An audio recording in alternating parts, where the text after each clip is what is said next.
제가 영서유역이 소속인데요. 영서위에서 교육국가위원장님 오셔가지고 황교안 교수님 제가 대신 소개시켜드리려고 합니다.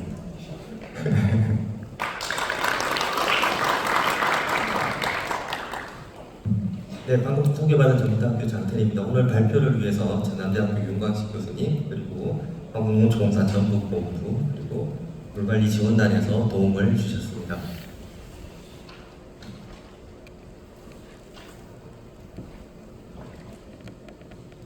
네, 오늘 발표 순서는 다음과 같습니다.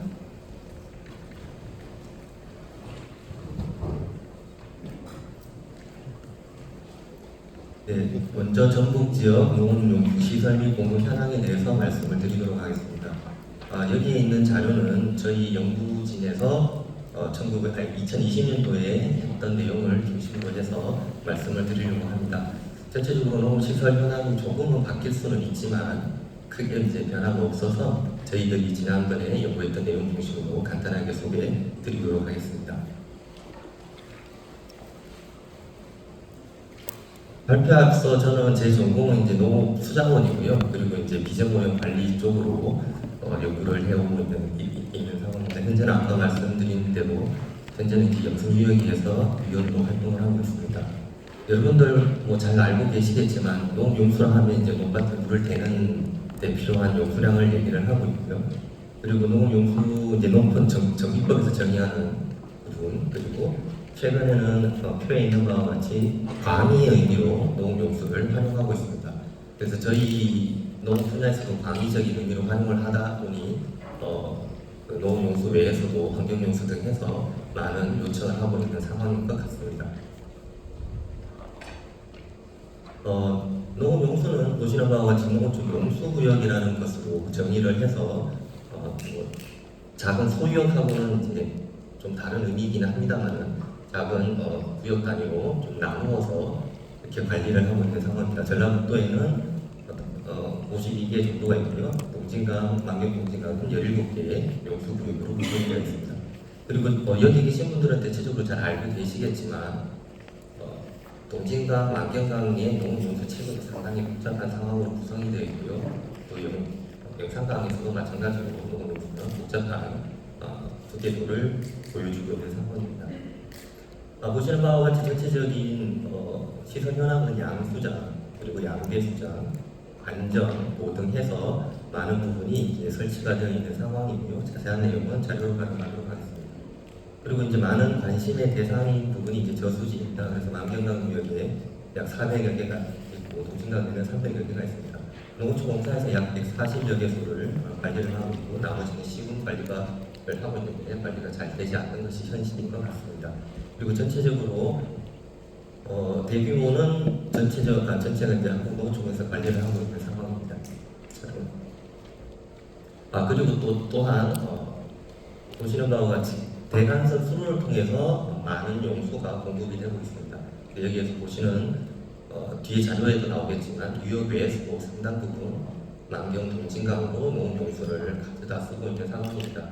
그래서 이제 유역 위에서도 이제 뭐 여러 가지 말씀들이 많이 나오고 있습니다만 자리 노라든지랑 부분에 있어서 만경 동진강 유역은 좀 여러 어려움이 있는 것이 현실입니다. 보시는 바와 같이 어우고 동진강 도수로 그다음에 이제 섬진강 댐에서 들어오는 정읍 길재간선, 그다음에 이제 금강에서 들어오는 나포, 석포 양수장에서 공급하는 등 해서 상당 부분 용수를 공급을 받고 있는 상황입니다. 그리고 아래쪽에 보시면 주요 간선수를 통한 공급량 등이 나와 있습니다. 그리고 농용수 이용 체계를 전체적으로 한번 살펴보시면 양수장이 전체의 한 50%를 차지하고 있습니다. 그리고 수리시설 앞서 말씀드린 여러 가지 이제 양수장, 저수지, 그다음에 유역에서 공급되고 있는데 보시면 기본적으로 조금 이렇게 어려움을 겪고 있는 부분이 관계 면적의 무덤마다 좀 다른 부분들이 있습니다. 이 부분은 농업용수를 알고 계신 분들은 충분히 이제 이해를 하고 계시겠지만 그렇지 않은 분들은 어떻게 보면 이제 약간의 오해의 여지가 있는 부분들일 수도 있을 것 같습니다. 자료상으로 보면 실제보다가 좀 더 많은 형태의 관계를 하고 있는 상황입니다. 시설보다 이 부분은 이제 주수원공과 보조수원공 등의 순차적으로 개발하다 보면서 이렇게 좀 과거 자료와 현행 자료가 이제 업데이트라든지 아니면 이제 필요에 의한 보조소음 개발 등에 대해서 좀 현행화가 안 되어 있는 부분들이 있습니다. 그럼에도 불구하고 외부에서 봤을 때는 좀 실제 공업용수 공급량이라든지 이러한 부분에 있어서 여러 가지 이제 말씀들을 많이 하고 있기 때문에 이러한 부분들은 공사에서도 충분히 인지를 하고 있는 것으로 알고 있고요. 그래서 전 농업학회장께서도 이 부분에 대해서는 공사의 현행화에 대한 노력이 필요하다는 말씀도 한 상황입니다. 그리고 농업용수 같은 부분에 있어서 저희들이 이제 2020년도에 만경 동진강의 농업용수 수지에 적정 필요량이 이제 어떻게 되는지를 한번 주요 저수지 중심으로 해서 살펴본 적이 있습니다. 그래서 저수지별 농업용수 필요량과 공급량을 산정을 했고 보여드리는 그림은 20년도 분석 결과를 기준으로 해서 보여드리는 사항입니다. 그래서 실제 농가 때 필요한 수량이 필요 수량이고요. 그 다음에 이제 실제 공급하고 있는 양이 공급량이 되겠습니다. 그래서 보시는 바와 같이 필요 수량보다 더 많이 공급되고 있는 곳은 실질적으로 7개소에 불과했다라는 부분이고요. 이 부분은 이제 동진강 유역에 있는 농업인들의 이렇게 설문조사를 해보시면 아시겠지만 여전히 농업용수가 부족한 곳이 많이 있는 것도 드러내는 사실이기는 합니다. 그리고 필요 수량이 훨씬 더 많이 있는 곳이 이제 나머지 52개소가 되겠습니다. 그래서 보시는 바와 같이 붉은 실선이 공급량이 되고요. 점선이 이제 필요 수량인데 필요 수량보다 많이 공급되고 있는 부분은 자료에 의하면 이제 4장 정도가 되고요. 나머지 이제 규모가 큰 경천 저수지라든지 구이제 같은 경우는 실제로는 공급량이 필요한 양을 맞춰주지 못하고 있는 것이 실정입니다. 이러한 조사를 저희들이 이제 했던 이유는 어찌되었던 한정된 수자원에서 전라북도에 용수를 좀 공급하기 위해서 타용도로 과연 이러한 부분들이 이제 활용할 수 있을까를 이제 검토하기 위해서 저희들이 조사를 한 바 있습니다. 그래서 저희들 자체적으로 잠재적 공급 가능성이라는 타이틀을 가지고 있는 상황이고요. 여기에 있는 기준은 이제 저희 연구진 제가 임의로 설정을 한 기준입니다. 그래서 저수율이 농업용 저수지 이제 가뭄 기준 유의 기준이 60% 정도 됩니다. 그래서 60% 이상이면 어쨌거나 타 용도로 공급이 가능하지 않을까라는 그러한 출발점에서 이런 부분을 했고 이 부분은 이제 공사라든지 다른 전문가들과 상의한 부분은 아닙니다. 일단 가능성을 조사해보자라는 차원에서 시작했던 부분이고요. 그렇게 해보았더니 보시는 바와 같이 각 용수구역별로 이렇게 조사를 했고 전체적으로 보면 약 14.8%고요. 그 다음에 마지막 표에 보시면 이제 1단위로 환산을 한 부분들이 있습니다. 그래서 얼마만큼의 공급이 되는가를 했더니 약 9만 톤 정도 공급을 할 수 있는 부분으로 나왔습니다. 그래서 실질적으로 만경 동진강 내에서 농업용 저수지를 통한 타용도로의 공급에는 상당 부분 한계가 있었다라는 것이 저희 연구진의 결론이었고요. 그럼에도 불구하고 이제 연구자 입장에서 상당히 이제 불확실성을 담고 있었다라는 부분은 이 자리에서도 미리 말씀을 좀 드리겠습니다. 그래서 전체적인 경향에 대해서 살펴보려고 이렇게 저희들이 준비를 했습니다만 크게 만족스러운 결과는 도출하지 못한 상황입니다. 그래서 농업용수 시설과 공급 현황에 대해서 간단하게 말씀을 드렸습니다. 그 다음에는 농업용수에 관련해서도 해외에서도 여러 사례들이 대표적인 사례들이 있어서 딱 2가지만 핵심적으로 말씀드리도록 하겠습니다. 2012년도에 호주에서 이제 물관리 종합 계획을 만들었습니다. 이때 만든 중점적으로 봤던 부분이 이제 용수 재분배에 대한 내용이었고요. 그래서 생활용수, 농업용수, 특히 이제 농업용수를 조금 더 잘 활용해보자라는 부분이었습니다. 그래서 여기에 중점적으로 고려했던 부분은 기후변화, 지표, 제압수 연계 등 이런 해당 관련 내용들이 있고요. 이를 위해서 마스터 플랜이라든지 또 환경용수 공급적인 측면이라든지 이러한 여유 용수량을 위해서 관계를 현대화하는 부분이라든지 그리고 이제 실질적으로 환경용수를 활용하기 위해서는 물을 쓰고 있는 농민들에 대한 부분을 어떻게 생각하고 있는지 등에 대해서 이렇게 이행을 했습니다. 그래서 약 100억 달러, 13조 정도 되는 엄청난 돈을 투입을 해서 호주의 이제 동남부 지역이죠. 코리아주에 이제 현대화 사업을 했습니다. 거금을 들여서 했는데 70에서 85% 정도의 효율을 목표로 하였습니다만 실제적으로 10년간 운영을 한 결과는 5에서 8% 정도 개선된 것으로 이제 자료에 보고가 되어 있고요. 보시는 바와 같이 다양한 형태의 시스템과 시설들을 이렇게 투입을 했습니다. 앞서 말씀드린 대로 100억 달러를 투입을 한 사업입니다. 이 부분에 있어서 이제 타 용수에서 바라봤을 때는 좀 많이 활용을 했었으면 좋겠다라는 측면이 있었습니다. 그래서 환경 용수의 기여량에 대한 부분을 좀 살펴보고자 했는데 이 부분이 사업을 조금 급하게 호주의 가뭄 특성에 좀 극복하기 위해서 급하게 진행되다 보니까 명확하게 좀 준비가 덜 되었을 것 같습니다. 그래서 기여량에 대한 자료들이 좀 불확실했고 수치들이 매번 조사할 때마다 좀 다른 형태로 나타났었고요. 그리고 실제로 그 현대화하면서 라닝을 많이 했는데 라닝 이전에 손실되는 수량들은 이미 유기 수량으로 환경용수적인 측면에서 기여를 하고 있는 부분들이 내리락 부분들이 정량적으로 살펴지지 않았던 것으로 이렇게 나타나고 있습니다.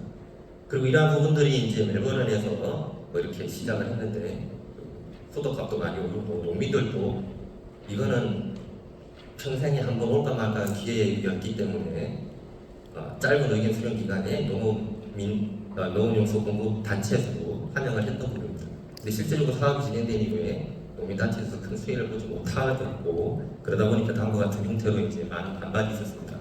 그래서 이제 농민에 대한 관심사라든지 세계관에 대한 이해가 좀 부족했던 것 같고요. 이 단계부터 이제 좀 의견 수렴하는 과정들이 있어야 되는데 그런 공론화 과정들이 없다 보니까 결국에는 유민을 하지 못한 상황이 되었던 것 같습니다. 그래서 농업인이 문제 해결의 주인공이 되도록 하는 부분들이 그랬던 것 같습니다. 그래서 나름대로 성과도 있었습니다만은 회계 수량에 대한 불명확한 부분, 영양적인 분석 미이의 부분, 가뭄 위주 정책이다 보니까 이 사업이 끝난 이후에 홍수에 대한 대책을 못했던 부분들, 타임도 전환에 대한 농업인의 큰 반발과 수도 요금이 5배까지 오는 멜버른 시민들의 또 세수에 대한 부담 등 해서 많은 문제점이 있었었고요. 이러한 부분들은 어찌되었든 큰 토목 사업을 먼저 한다기보다는 소프트웨어적인 측면에서 좀 적용하는 부분들이 더 필요하고 이러한 하드웨어가 설치된 이후에 여러 가지 운영상의 문제라든지 이런 부분들에 대해서도 상당 부분 신경을 써야 한다라는 시사점이 있었고요. 그 다음에 이제 어쨌든 농민들이 사용하는 물을 이제 타용도로 하는 부분이다 보니까 농민들의 참여를 기반으로 했던 부분들이 있었어야 되지 않았을까라는 부분들이 있었습니다. 그리고 중국에서는 사용료 징수에 대한 부분들이 이슈가 있었었고요. 그래서 그런 부분들이 이제 무료에서 징수를 하고 이용 기준이 있고 농촌세를 부과하면서 또 농용수세도 부담을 하다 보니 여러 가지 반발이 있습니다. 그래서 농촌세 개혁 이전과 개혁 이후로 나눠지게 있는 부분들이 있고요. 또 징수 증대에 따라서 이제 북부에서는 관계 인프라를 개선을 하면서 수리조합 설립도 장려를 하면서 이제 징수를 하는 쪽이었고요. 남부 쪽은 산업이 발전하면서 산업을 통해서 이제 그 도농 격차를 좀 해소를 한 측면에서 지원을 받다 보니까 면제를 하는 쪽으로 방향이 바뀌었습니다. 그래서 각각에 대한 장단점이 물론 다 있었던 부분입니다. 그래서 사용료 면제 장단점도 물론 있고요. 그다음에 이제 그 면제에 대한 부분들도 이렇게 되었습니다. 그래서 어찌되었던 말단에서 물을 사용하는 부분들은 농민들이기 때문에 농민들이 이제 그 관계를 운영하는 측면에서라도 좀 참여를 하는 부분들이 필요로 했다는 부분이고요. 그리고 기본적으로 이제 어쨌든 이것도 이제 우리나라에서도 마찬가지 형태로 나타나는 부분들이 있는 것 같습니다. 농업용수 징수 딜레마 해결을 위한 다양한 형태의 정책 도입이 필요하다는 내용인데 어찌되었든 이러한 부분들은 이제 아까도 호주의 사례에서도 말씀드렸다시피 급하게 진행을 하다 보면 여러 가지 이제 어려움이 봉착을 할 수밖에 없다는 부분들을 다른 나라에서도 경험으로 충분히 접할 수 있는 부분이고 그리고 이제 예전에 통합물관리 처음 나왔을 때 통합물관리 지원 농촌 통합물관리 지원 단장님께서 하셨던 말씀이 이긴 합니다. 김희영 교수님께서는 아마 기억을 하고 계실 텐데요. 그래서 저희들이 도로에 많이 비유를 하고 있습니다. 고속도로에도 이제 과속도 많이 하고 사고도 많이 나는데 농촌에 있는 작은 도로에서도 과속도 있고 또 사고도 빈번하게 발생을 합니다. 근데 고속도로에는 매번 사고 날 때마다 많은 부분들이 이제 모니터링이 잘 되고 있어서 이렇게 잘 관리가 되고 있는 반면에 농촌 지역에는 아무도 모르는 형태로 좀 시간이 지체되는 경우들이 많이 있습니다. 모니터링 시스템이 없기 때문이죠. 그 모니터링 시스템 누가 구축을 해줄까요? 네, 현재 농업용수에서도 많은 부분 외부에서 많은 요청을 하고 있습니다만 그러한 부분들에 대해서 지원의 주체는 과연 어디에서 어떻게 해야 될지에 대한 담론이라든지 고민을 하지 않는 것 같습니다. 그러한 부분들에 지난번에 말씀을 하셨는데 물론 이제 많은 부분들이께서 공감을 하시는 분들도 계시겠지만 농업용수는 농식품에서 책임을 져야 된다고 말씀을 하시는 분들이 있는데 그런 측면에서 아까 말씀드렸던 농업인 또는 농업을 담당하는 부처에서 그 세계관이라든지 처한 입장이라든지 이런 부분에 대한 이해가 선행이 되고 그런 부분들에 대한 이제 좀 완급 조절과 그런 부분들이 필요했던 것 같습니다. 이 부분은 이제 제가 김희영 교수님과 건강위험 물관리 종합계획 안 마련을 위한 용역을 할 때 저희 전국에 있는 이슈에 대해서 간단하게 정리했던 부분입니다. 역시나 그때도 농업용수에 대한 부분들이 많은 이슈가 되었었고요. 그래서 농업용수에서 환경동진강유역의 물 부족에 대한 부분들, 자립에 대한 부분들이 도움이 됐어야 된다는 말씀을 많이 하셨습니다만 저희가 2020년대 연구한 결과를 보면 여전히 턱없이 부족한 상황이고 유역 외에서 도움을 받지 않으면 힘든 상황인 것은 저희 전국이찬 현실인 것 같기는 합니다. 이러한 사업들이 있고요. 그 다음에 이제 농어촌공사에서는 생산 기반 정비 계획이라는 부분에서 농업법령과 기본 조성이라든지 물관리 체계 개선, 이용 효율 증진 등에 대해 등을 통해서 이러한 부분들을 극복하려고 자체적으로 많은 노력을 하고 있습니다. 어떻게 보면 이 계획이 농어촌공사의 가장 최근 자료라고 보시면 될 것 같고요. 그래서 여기도 보시면 이제 용수로 체계 개선이라든지 스마트 물관리라든지 농업계 물관리 참여 확산이라든지 해서 많은 분들이 관심 있는 부분들에 대한 사업 계획을 준비를 하고 있는 상황입니다. 그리고 이제 최근에 보시면 수로 개통도 디지털화 사업이라는 것이 있습니다. 아까 말씀드린 농촌 용수 공급 체계가 상당히 복잡합니다. 이러한 부분들이 디지털화 작업되지 않아서 실제적으로 물이 어떻게 공급이 되고 있는지에 대한 현황 파악에 많은 어려움을 주었던 것도 사실입니다. 그래서 좀 늦었지만 이러한 부분들을 현행하기 위한 도움을 통한 사업을 지금 많이 진행을 하고 있는 것으로 알고 있고요. 그 다음에 건강지구에도 용농 편의 증진 사업을 통해서 팜폰드라든지 관수로 설치를 위한 노력들을 하고 있습니다. 지금 보시는 자료는 농어촌공사 전북본부에서 일단 이제 동진강 유역이 용수가 부족한 상황이라서 용수 공급을 위한 하천 저류를 통한 사업, 저수지 저류를 통한 사업, 하류부 촉권 작업, 조류지 등을 활용한 그리고 상류부 하천, 배수로 태수 양수 등 해서 많은 노력들을 하고는 있습니다.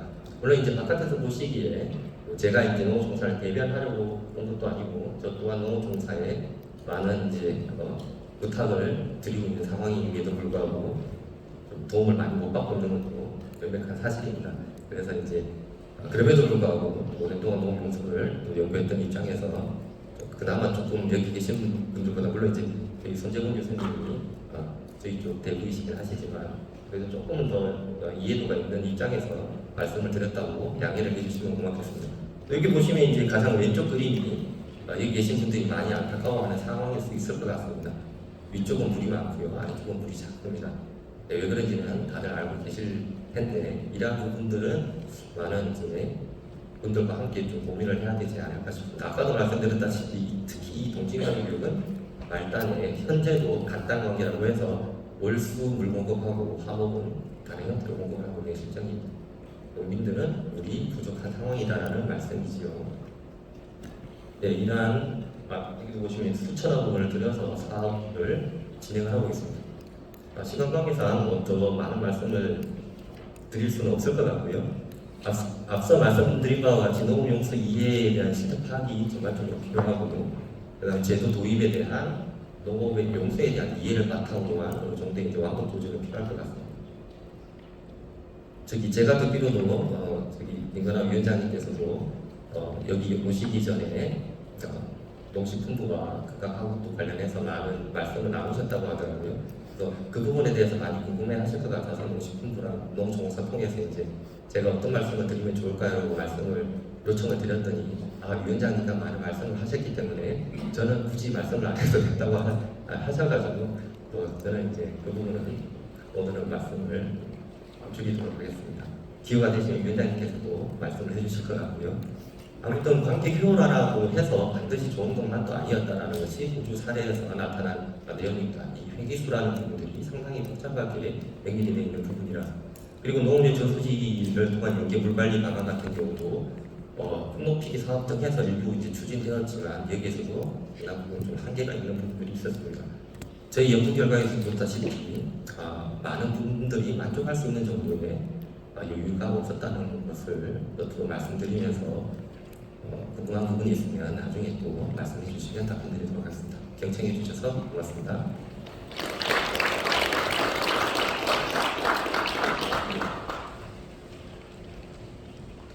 감사합니다. 제가 아까 조금 안내를 좀 잘못드린 것 같은데, 관련 질의응답은 다 모든 발표 끝난 다음에 모아서 각 부제별로 20분 따른다고 김희영 교수님의 부제하에 진행하도록 하겠습니다. 다음 발표 진행하기 전에 먼저 안내 말씀 하나 전해드리려고 하는데요. 오늘 참석해주신 금강위원님들께는 금강위원들 그 자리 앞에는 그 개인정보 동의서와 함께 자리에 의견서가 있을 겁니다. 의견서에 반드시 의견을 오늘 나온 발표에 대해서 의견을 작성해 주셔가지고 서명해서 제출해 주세요. 예, 저희 금강위원만 말씀드릴 겁니다. 오늘은 회의가 아니라 이게 알겠습니다. 의견을 꼭 작성해 주셔가지고 제출해 주셨으면 좋겠습니다. 다음은 곽동희 교수님 발표가 있겠습니다.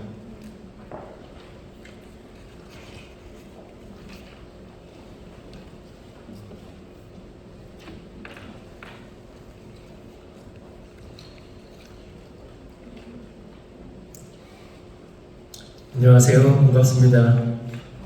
오늘 금강물관리위원회 더불어서 전국 물포럼 관련된 주제 발표 중에 하나 새만금 수질 개선에 관련된 내용인데요. 새만금 후의 수질 개선 이 내용이 아마 유형관리위원회에서 깊이 있게 다루지는 않을 것 같고 다 아시겠습니다만 국책사업이나 통일시와 환경부 주관으로 진행되고 있는 상황입니다. 그렇지만 전라북도 물 문제, 또 금강의 물 문제 직간접적으로 관련이 되어 있고 새만금은 워낙 많은 사람들의 관심 대상이기도 해서 약간 좀 사이언티픽한 내용들이긴 한데 이해를 하고 이를 토대로 해서 어떤 문제들이 시급한 상황인가, 또 어떤 부분이 중요한 상황인가 이런 것들을 살펴보도록 하겠습니다. 여기에 수록되어 있는 내용들은 대부분 저희 연구진이 환경부 또 기타 유관기관 연구를 하면서 발제된 내용 그 중에 일부가 되겠습니다. 먼저 현황을 대략 설명드리고요. 대략 이제 아실 거예요. 전라북도에 계신 분들은. 그다음에 새만금만의 특성을 소개를 드리고 이것을 토대로 해서 향후에 또는 중요하게 어떤 부분에 중점적으로 관리를 해야 되는지 설명을 드리도록 하겠습니다. 먼저 현황 부분이 되겠는데요.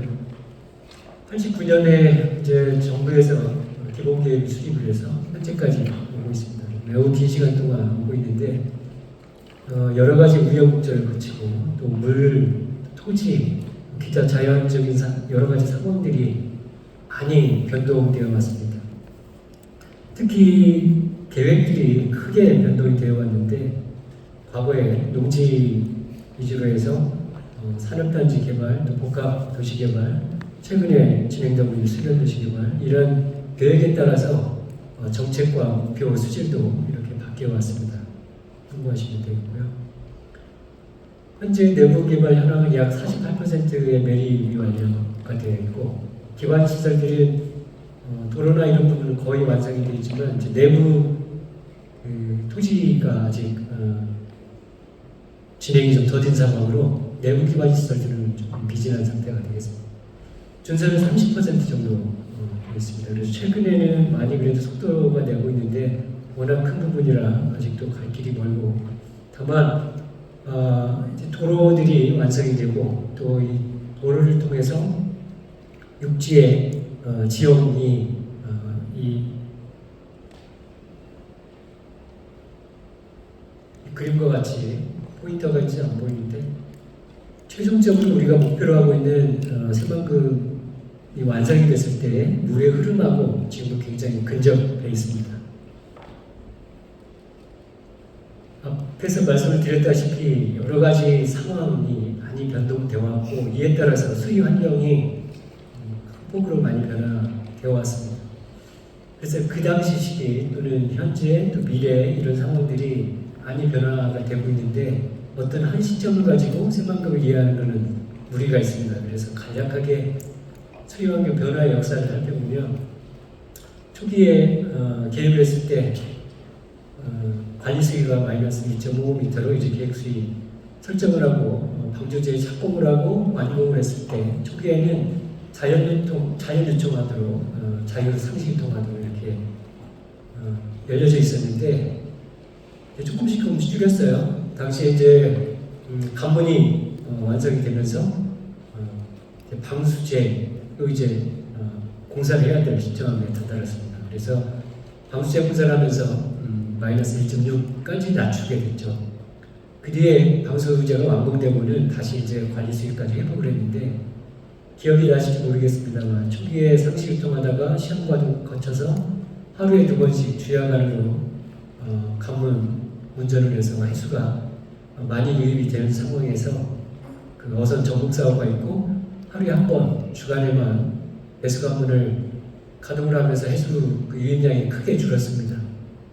이후에 농원정공사에서 여러 가지 뭐 희석되는 문제에 이게 좀 제한을 받아서 운전 방법을 달리했어요.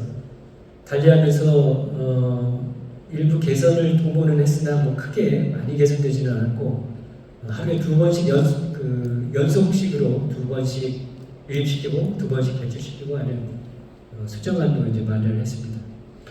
그러다가 새만금 2단계 수질 개선 계획 평가를 거쳐서 2020년도 12월에 새만금위원회에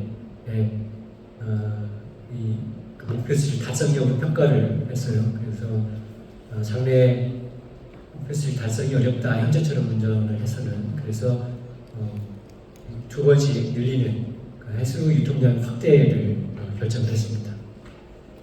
이렇게 그 해수 유입량 또 배수 관문 이것만 변화가 있던 게 아니고 밑에 있는 쪽의 그림처럼 지형이 조금씩 완성이 돼가면서 도로공사와 방수제 공사, 기타 집안의 건설 공사 이걸 통해서 그 흐름 또한 굉장히 큰 폭으로 변화가 되어 왔습니다. 그래서 이 그림을 보시면 포인터가 작동 안 되니까 그냥 말씀으로 드릴 텐데 2010 몇 년도냐 약 15년 정도에서 20년 사이가 되겠는데 2017년, 18년 그 그림을 보면 그 교차로 공사를 하면서 만경강수역에 있는 물이 동진수역으로 전량 다 들어오고 일부는 또 그대로 나가기도 하고 또 이제 반대로 있었던 적도 있었습니다. 2018년 8월 그림을 보시면 이제 똑바로 정확하게 표시가 되고요.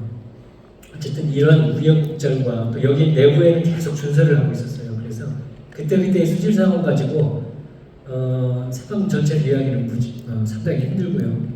다만 최근에는 앞에 말씀을 드렸다시피 남서이축, 동서이축이 완성이 되면서 이제 물의 흐름이 목표년도 수질 흐름하고 꽤 많이 비슷한 상황으로 이제 만들어졌습니다. 그래서 지금의 물의 흐름과 수질 특성이 크게 변화가 없는 한 목표년도하고는 이제 수환경 여건이 많이 달라지진 않는다.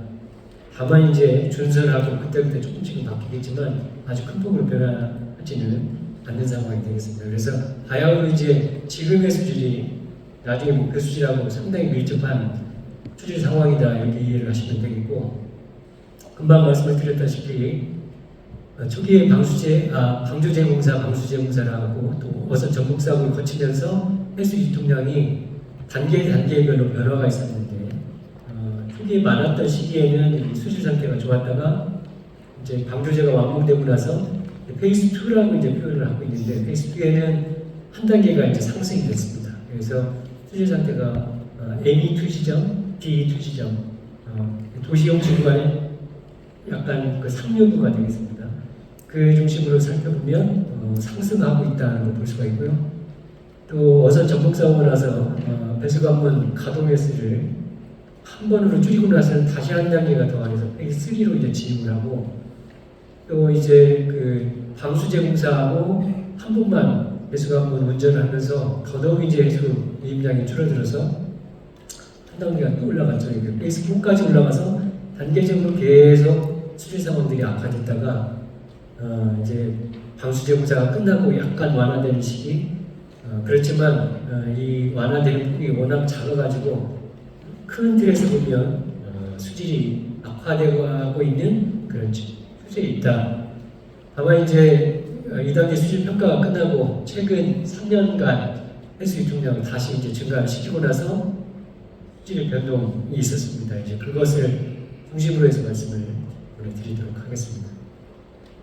왼쪽의 그림은 전반적인 그림들이 2020년 12월, 그러니까 한 달간 빼고 2021년부터 22년, 23년까지 두 번씩 이제 관문을 운전하면서 변화된 상황을 설명을 드리겠는데, 3년이 비슷해서 21년도 자료를 가지고 말씀을 드리겠습니다. 가운데 있는 해수 유입량의 그 그래프는 검은색 이 그래프 흐름이 해수 유입량이 되겠습니다. 그래서 페이스 4와 그 다음에 2020년의 스퀘어, 골드 스퀘어의 그림은 해수 유입량이 적죠. 그런데 하루 두 번씩 가동을 하면서 해수 유입량이 극폭으로 증가했어요. 이제 이 상황을 고려를 해서 수질 상황을 한번 보겠습니다. 모든 지점이 비슷한 상황인데 다만 ME1과 D1은 유입 부분이기 때문에 이걸 빼고 호수의 상황들을 보시면 봄철에 또 겨울철부터 봄까지 약 1월, 2월, 3월, 4월, 5월까지 보시면 큰 폭으로 수질이 개선되고 있는 상황을 볼 수가 있습니다. 그러니까 피크가 높이 12월, 1월에 올라갔다가 2월, 3월에 점차 내려왔다가 대부분 다 그런 패턴을 보이고 있죠. 20년도는 그랬는데 21년도 보면 밑에서부터 출발합니다.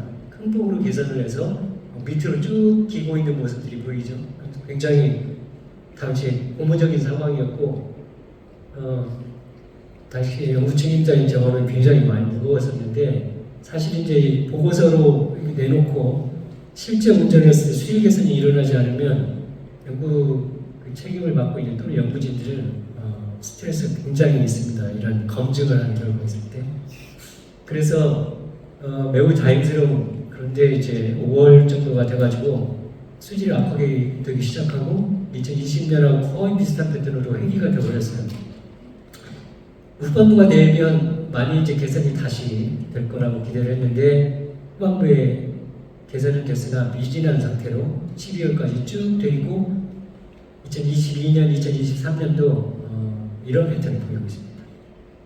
그러니까 해수 유통량이 증가하고 그만큼 수질이 확실하게 개선이 돼야 되는데 일부 겨울철을 중심으로는 충분히 개선이 됐지만 특히 여름철에는 거의 개선되지 못하고 가을철에는 미진하게 개선이 되더라. 이런 문제가 다시 이제 대두가 됐습니다. 이런 문제를 이제 해소하기 위해서 원인 파악도 하고 그 뒤에 쭉 다시 연구를 시작을 했습니다. 뒷부분에 이제 말씀을 드리도록 하고요. 먼저 특성을 설명을 드리고 왜 이런 현상이 생겼고 앞으로 이제 어떻게 해소를 해야 될 건지를 말씀을 드리도록 하겠습니다. 새만금호에 대해서는 이제 여러 가지 목표들이 많은데 전반적인 특성, 인공호수긴 하지만 자연적으로 형성되어 있던 고대 그 호수들하고 인공이지만 아주 오래된 호수들하고 비교해 보면 집수구역 면적이 굉장히 넓다는 특성을 가지고 있습니다.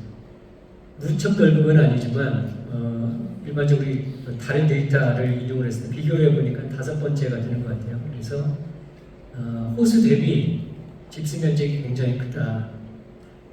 혹자는 이제 집수 면적은 작은데 새만금 그 수면적이 넓으니까 굉장히 넓다 이렇게 생각을 하는데 그게 아니고요. 집수 면적이 넓은지요. 그러니까 상류에서 유입되는 그 부하량이 굉장히 큰 호수예요. 특히 그 농업 시기에 영동철에 집중적으로 많이 또 강수가 있는 여름철에 그러니까 엄청난 짐을 많이 진 호수입니다. 깊이가 깊지 않아서 그 용량은 크지 않아요. 그러니까 자정을 해야 될 숙제가 많이 안고 있는, 그리고 생산을 하기 위해서 비료나 이런 경작지에서 유입되고 있는 생산성 높은 유입 물질들이 부하가 있는 그런 새만금 수지다. 그러니까 이런 상황을 고려해 보면 식물성 플랑크톤의 성장을 다른 지역보다 훨씬 심각하게 해소를 해야 되는, 수질을 살펴보지 않아도 그런 숙제가 있는 호수다는 것을 알 수가 있어요. 우리가 많이 착각을 하는데 깊이가 깊으면 밀도에서 전도 현상도 생기고 성층형도 생겨가지고 미영화가 많이 생기고, 깊이가 얕으면 수질 관리에 유리하고 조류도 별로 안 생긴다는 착각을 하고 있는데, 실제 농어촌공사에서 연구한 데이터, 또 기타 다른 지역에서 연구한 데이터 보면 광량이 침투하는 지역의 수면적이 전체 생산성을 좌우합니다. 그래서 앞에 유입 부하량의 특성도 그렇고 새만금의 형태도 그렇고 조류 성장이 굉장히 활발하게 일어날 수밖에 없는 그런 특성을 가지고 있어요. 근데 이런 부분들을 깊이가 얕기 때문에, 또는 집수면적보다 수면적이 가보면 어마어마하게 넓죠. 이렇게 넓으니까 자정 기능이 충분히 가지고 있다, 이런 약간의 착각을 많이 합니다. 다시 정리하면 생산성 높은 부하량이 일시에 많이 집중이 되고 있고, 이런 것들을 충분히 배출 못하고 있는 새만금은 굉장히 숙제가 짐을 많이 가지고 가고 있는 그런 호수다, 이렇게 인식을 하면 되겠고요. 새만금의 수질 요소 영양인자를 보여드리고 있는데, 자연적인 요소, 또 인공적인 지형과 또 정책, 굉장히 다양한 팩터들을 가지고 있습니다. 또 배수관문을 통해서 인위적인 이제 가동을 하는 상황에 따라서 매우 달라집니다. 그 중에 중요한 것들만 표현을 하고 있는데, 저희 연구진들이 한 20년 정도 이제 이 모델을 구축을 하고 계속적으로 업그레이드를 해나가고, 또 새로운 모델이 나왔을 때 모델을 바꾸면서 진행을 해오고 있고, 저희가 뒷부분에 말씀드릴 내용들을 모의 실험을 통해 가지고 한 부분, 또 실측을 통해서 검증을 한 부분, 이런 것들을 말씀을 드리겠습니다. 그래서 저희가 이제 모의를 하고 여기에 있는 인풋 데이터들은 저희가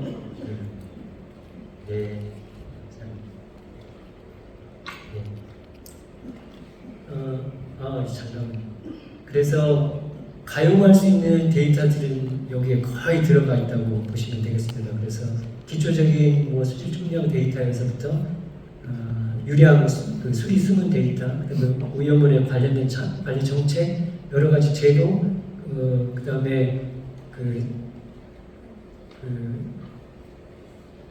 가축 분뇨의 살포, 또 리사이클되고 있는 현황, 이런 것들도 전부 하고, 또 유입되고 있는 유달 부하량의 변화, 처리 시설에서의 삭감되는 양, 이런 것들을 포함해서 들어오고 나서부터 수질이 어떻게 바뀌고 용출되고 있는 상황, 또 내부에서 조류가 생성돼서 여기에서 순환되고 있는 상황, 또 부하량의 변동, 외부로부터의 정확한 경로가 아닌 유입과 배수관문을 통해서 들어오는 부분, 이런 것들을 있는 것들은 거의 넣고 있는데, 사실 여기에도 이제 많이 모자라고 있어요. 그래서 이런 데이터를 풀로 가동을 하고 있지만 아직도 여전히 완벽하게 재현을 못하고 있습니다만, 거의 할 수 있는 부분에서는 거의 하고 있다 말씀드리고요.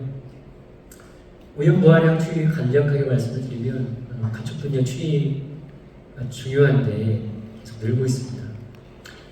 전라북도가 이제 전라북도만 공급하는 축산 가축 시설이 있는 게 아니고 전국적으로 공급을 하는 그런 기능을 하고 있기 때문에 당분간 늘 것을 그렇게 전망을 하고 있고, 이게 새만금 500년도까지 이어질 거다고 생각을 하고 있습니다. 만경강이 조금 부하량이 더 크고 동진강이 조금 적은 편이고요. 이 점의 비율이 약 90%에 달할 정도로 높습니다. 이제 물관리위원회하고 이 부분은 조금 관련이 있을 것 같아요. 용담된 방류량, 홍진강된 방류량. 살펴보시면 TOC나 BOD, 유기물질 지표하고 관련된 이 내용들은 완벽하게 뚜렷한 상관성을 보이고 있습니다. 그래서 방류량을 늘리면 전라북도에 있는 강의 수질들이 깨끗해지고, 방류량을 줄이면 바로 악화되고, 그런 패턴들을 보이고 있습니다. 다만 밑에 TP를 보시면 R스퀘어 값이 뚝 떨어져 있어요. 0.51, 0.16 굉장히 들쑥날쑥합니다. 특히 동질감이 경우에는 TP는 아시다시피 솔리드 형태로 파티클 형태로 많이 유입이 되기 때문에 강수의 영향을 받아서 실제 방류수에 들어가 있는 온도하고 직접 비례하지 않습니다. 그래서 TP는 주로 이제 강수와 미점 영향을 받고 있고 유기물질은 그대로 영향을 받고 있다. 그래서 이런 부분들 특히 이제 유량 변동이 심한 낙양봉 지점이나 뭐 원리로의 물 순환의 흐름 패턴의 변화 이런 것들이 전라북도 새만금 유역의 수질 상황을 그대로 직접적인 영향을 미치고 있어서 필요하다면 금강유역에서 이런 부분을 관리를 해주시면 새만금의 부담을 더 줄일 수 있는 그런 상황이 되겠다는 생각을 가지고 있습니다. 직접적인 건 아닙니다만 자, 앞서서 이제 말씀드렸던 해수 유입량이 이렇게 늘어났는데 수질 개선이 미진하더라. 간편적인 단순한 원인이 있어요. 이렇게 여름철에 해수 2번 늘렸는데 여름철에 이렇게 해수량이 줄어든 이유는 농어촌 쪽 그 분야에 종사하시는 분 다 알고 계십니다. 또 토목 쪽 수리수문 하시는 분 다 알고 계시는데 새만금 방조제가 배출 목적으로 만들어졌어요. 그러니까 이게 이제 원래 기능이에요. 여름철에 강수가 많아지고 나서는 그 여유량을 가지고 간문을 운영해야 됩니다. 그래서 우리 예전에 이제 성지강댐에서 그런 사고가 있었고 금강에서 사고가 있었는데 담수가 들어오게 되면 바로 내보내야 돼요. 그래서 배수관문을 그러니까 담수를 배출하는 기능으로 습니다. 그러니까 해수가 일부 들어오기도 하는데 거의 안 들어와요, 이 시기에. 그러니까 해수 유입량이 뚝 떨어졌죠. 그래서 이때는 사실 수질이 악화되는 여름철에 배수관문 2번을 운전하는 게 진짜 필요할 때는 많이 개선을 못하고 있다는 걸 볼 수가 있고요. 그럼 다시 이제 가을철 지나가지고 해수 유입량이 다시 늘어났는데 수질 상황을 보면 뒷부분에 아까 보여줬던 그 그림을 보시면 별로 개선 안 되고 있어요. 그러니까 여름철에 발생되어 있던 조류에 의한 영향이 그대로 진행되고 있고 해수 유입량이 늘었긴 했지만 특별한 상황들이 여기서 벌어지고 있습니다. 그래서 이 문제를 해결하려고 여러 가지 이제 조사하고 현장 조사도 많이 하고요. 일단 말씀드리기 전에 TOC하고 TP하고 해수 유입량 이렇게 상관 분석을 해보면 매우 유사한, 매우는 아니지만 꽤 유사한 그런 R스퀘어가 보이고 있다. 그래서 가장 큰 팩터는 해수 유입량이다 이런 걸 볼 수가 있습니다. 이것만이 새만금호를 결정하는 건 아니지만 제일 요소라고 볼 수가 있습니다. 자, 이제 2번이나 늘렸는데 그러면 2분의 1로 수질이 감소가 돼야 되는 거 아니냐. 우리 합리식에서 그렇게 공부 다 해봤지만 그런데 훨씬 거기에 못 미치는 그 수질이 일어난 이유는 이게 담수 배제와 해수 유입을 같이 했던 시기가 되겠고요. 여기는 여름철에 담수만 배제했던 시기, 여기는 이제 소조기에 가물을 폐쇄했던 시기가 되겠습니다. 이 데이터는 무어링 자료가 되겠는데 그러니까 실제 그 자동 측정하는 장치를 10초 단위로 계속 물의 흐름, 또 세리니티, 또 수온, 그다음에 여러 가지 그 현장에 측정할 수 있는 데이터를 쭉 분석을 했던 거예요. 조이를 표시하고 있고 수익 표시를 하고 있고 이게 파란색이 배출, 빨간색이 유입이 되겠습니다. 셀리니티 보면 이렇게 증가하고 있는 게 보여져요. 이렇게 쭉 증가. 그래서 해수 유입이 되면 용존산소가 쭉 올라갑니다. 바닥까지 이렇게 떨어졌던 용존산소가 올라가요. 아마 이 시기에 어류폐사가 가끔씩 일어나서 신문에 나오기도 합니다. 담수배제 시스템 그 시기에 보면 해수 유입되는 시기에 이렇게 올라가는데 해수가 유입되지 않는 대조기의 가동 시기에 여기를 보면 해수가 안 나오니까 당연히 하이폭시아가 개선이 안 되죠. 그대로 빈산소 상태로 그대로 유지가 됩니다. 이 끝부분에 잠깐의 유입이 있었어요. 소리야. 그때 이제 약간 올라가고 바로 이제 하이폭시아로 진행이 됩니다. 해수입량이 이렇게 새만금 호의 수질에 직접적인 영향을 미친다는 볼 수가 있고요. 이제 이 그림을 설명을 드리겠습니다. 이거는 추리의 그림인데 배수관문을 열게 되면 윗부분에 있는 담수들은 이 빨간 표시가 바다 쪽으로 나가는 방향이에요. 그 다음에 파란색이 육지로 올라오는 방향입니다. 그래서 이 전반적인 큰 패턴의 동진수역도 그렇고 만경수역도 보시면 가벼운 미물은 바다를 향해서 가고 있는데 중간에 있는 물들이 역으로 올라오는 걸 볼 수가 있고요. 밑에 있는 물들이 바다로 내려가는 향했다가 올라왔다가 향했다가 올라왔다가 이 사이클을 그리고 있는 걸 볼 수가 있습니다. 동진수역도 비슷하긴 한데 여기는 이 두 개 층으로 나눠져 있고 만경수역은 세 개 층으로 패턴이 나눠져 있습니다. 이게 이제 뭘 얘기를 하냐면 그 하구역에 가보면 더블 레이어 서큘레이션이 생성이 되는데 그 2층 순환이라고 하는 쐐기가 형성이 되면서 바닷물이 나가고 해수가 들어오고 나가고 하는 거에 맞춰서 빙글빙글 돕니다. 그런 상황들이 새만금 호에서도 그대로 재현이 되고 있습니다. 이게 뭘 얘기를 하는 거냐면 바닷물을 유통을 시켰는데 전에 왔던 물들이 막고 있고 저기 동진강 상류까지 수역의 농업용수 지역까지 올라가지 않는다 이거죠. 그래서 뒷부분에 이제 그림을 보여드릴 텐데 바람장을 보시면 표층은 가동에 따라서 이렇게 수류의 장비 바람장 형태로 나타낸 거고요. 중층은 상류로 올라가고 저층은 올라갔다 내려갔다 하는, 그래서 이 그림이 이런 분포들을 보이고 있고 그런 것들을 이제 표현하고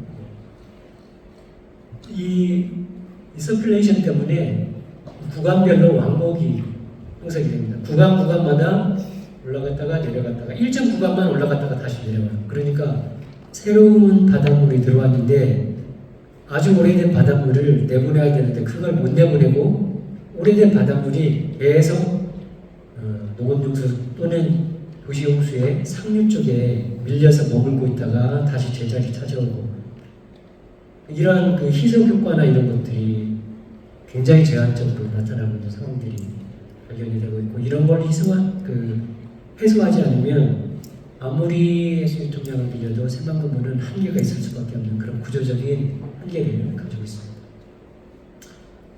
이런 이유 때문에 이제 그 염분 그 성층이 일어나고 있고 이 염분 성층 때문에 형성되어 있는 하이폭시아가 겨울철까지도 심할 때는 이어지고 있고 그 다음에 조사를 해보면 DO가 갑자기 중층부가 쑥 DO가 떨어지고 밑에가 농전산소가 올라가고 이런 현상들이 생겨요. 그리고 환경정치인들도 이런 그 데이터를 가지고 골머리를 하고 있어요. 그래서 이 데이터가 잘못됐다고 공격받기도 하고 근데 이게 바로 금방 말씀드렸던 그 서큘레이션과 왕복운동 현상 때문에 그래요. 그러니까 밑에 있는 물은 상류까지 쭉 밀려 올라온 시기에 위에 있는 물은 반대로 밑에 있는 물은 내려갔는데 위에 있는 물이 상류로 이제 올라온 거죠. 하이폭시아가 있는 물이. 그래서 중류에 측정을 했음에도 불구하고 중간에 DO가 뚝 떨어진 물이 올라오기도 하고 상식적으로 우리가 납득이 안 가는 그런 표현들의 프로파일들이 나오기도 합니다. 그런데 이게 정확히 측정된 데이터들이에요. 모든 게. 그래서 새만금의 수질은 인위적인 배수 관문, 또 지형, 또 유입되고 있는 부하량이 계절별로만 변동이 있는 게 아니고 전북연구원에서 이제 그 물순환 체계를 조사해서 발표를 했는데 정상적인 그 하천을 따라서 들어오는 게 아니고 농업용수 용수를 따라서 거기에 이제 조그마한 수문들이 있는데 수문을 여는 시기에 그러니까 비 예보가 있다 하면 그 전날 열어요. 오래전부터 누적되고 있는 인풋이 비 오기 전에 그냥 계속 들어옵니다. 그리고 비가 오면 이제 그 깨끗한 물 이제 농업용수 쓰려고 막아요. 그러니까 깨끗한 물이 들어올 줄 알았는데 안 들어오고 이런 우리가 예상치 못하는 그런 패턴들의 형식들이 새만금에는 굉장히 상존을 하고 있습니다. 그래서 이런 부분을 이해하지 못하면서 새만금의 수질이나 상황들이나 자잘못을 논하려면 잘못되어 있는 정보와 잘못되어 있는 얘기를 할 가능성이 높다. 우리가 여기서 알아야 될 부분 하나가 알아야 될 건 이제 PEA 값과 리차드 수인데 해수 유통량을 늘리게 되면 수질 희석 때문에 깨끗한 바닷물에 비교적 깨끗한 거죠. 바닷물이 와서 희석을 하니까 물이 깨끗해질 거다. 이제 막연한 생각을 가지고 있고 이제 맞는 얘기입니다. 그렇지만 그 왕복 운동을 해서 그게 제한적이고 그 다음에 염분 성층이 엄청나게 높아요. 새만금의 염분 성층이. 그래서 PE 값이 여기 이제 1이 이제 안정되냐 안정되지 않느냐, 그러니까 성층의 기준값이 되는데 이 만경 일부, 동진의 상류부 제외하면 전부 다 1이 넘습니다. 새만금은 거의 성층되어 있어요. 그러니까 위에 민물, 밑에 바닷물 이렇게 성층화되어 있습니다. 이 의미가 하이폭시아 순환이 안 된다면 새만금은 1년 내내 하이폭시아가 형성될 수밖에 없는 구조를 가지고 있어요. 이러한 구조를 이제 우리가 이해를 하면서 깨야 되는 그런 숙제를 가지고 있습니다. 수질의 공간적인 분포는 생략을 하고요. 살펴보시고 매우 다양하게 시기적으로도 그렇고 공간적으로도 그렇고 매우 다양하게 특성을 나타냅니다. 앞으로 이제 새만금 이렇게 복잡한데 그럼 머리 아파서 못하겠다, 관심 끊자 이렇게 하면 이제 안 되죠. 첨예하게 대립을 한 만큼 내부에는 굉장히 복잡한 요소들이 들어가 있고요. 작으면 단순하기가 쉬운데 크고 또 여러 가지 인자들이 많이 결부가 되기 때문에 그거를 차분히 인식을 하면서 이해를 하고 그 다음 단계로 나아가야 이게 해소가 되지, 복잡하니까 그냥 단순하게 가지고 이렇게 접근해서는 과거에 갈등을 겪고 협의를 하고 그 다음 단계에 나와서 또 사고를 겪고 사고의 문제 해결해서 다음 단계에 나오고 이렇게 계속 해왔던 것을 한순간에 다 무너뜨릴 수가 있어요. 그래서 머리는 아프지만 이런 것들을 이해를 해나가야 된다. 그래서 이해를 할 필요가 있어서 오늘 시간에 설명을, 특성을 드렸던 거고요. 여기에 미치는 영향은 굉장히 다양한데 현재까지 우리 아마 목표 현재까지 이런 상황 기조가 이어질 거라고 생각이 되는데 호수의 가장 바람직한 것은 생물학적으로 자정을 스스로 만들어주는 게 가장 바람직하죠. 그런데 새만금은 인공호의도 하고 또 아직 완성이 안 됐고 계속 시시각각으로 변화하고 있고 배수관문이라는 인위적인 요소가 계속 결부가 되어 있어요. 이러한 모습은 수리적인 영향에 크게 영향을 받습니다. 그래서 수질 문제를 해소하려면 추리적으로 접근하는 게 분명히 필요하고요. 많은 문헌에서 이걸 얘기를 하고 있고 추리적인 요소를 무시를 하고 바로 생물학적인 수생태를 가지고 정화를 하고 안정화를 꾀한다고 한다면 너무 위험한 발상이에요. 그래서 계속 모니터링을 하되 안정화됐을 때 장기적으로 단계별로 이제 바이오 매니퓰레이션 통해 가지고 이런 자정 기능을 가지고 있는 안정된 호수로 가야 되고요. 예상컨대 목표 년도까지 갈 때까지는 이 수리적인 영향 계속 모니터를 하고 이거를 가장 큰 팩터로 놔야 됩니다. 이제 수리적인 영향이라고 하니까 그럼 조리는 아무 상관이 없는 그건 아니고 수리적인 영향이 바로 이제 조리 중시하고 직결이 되는데 앞서서 말씀드린 생산성이 높은 숙제 그런 유입의 영양물질이 들어오기 때문에 이제 조리 중식은 지금까지는 그냥 하나의 모니터링 자료였을 뿐이에요. 근데 수변 도시가 만들어지고 사람이 상주하는 순간 TOC, COT의 수치는 별 문제가 안 되겠지. 문제가 안 되는 건 아니지만 데이터일 뿐이에요. 그때가 뭐가 문제냐면 지금 조류가 눈으로 보이는 외관 수질이 직접 영향을 미칩니다.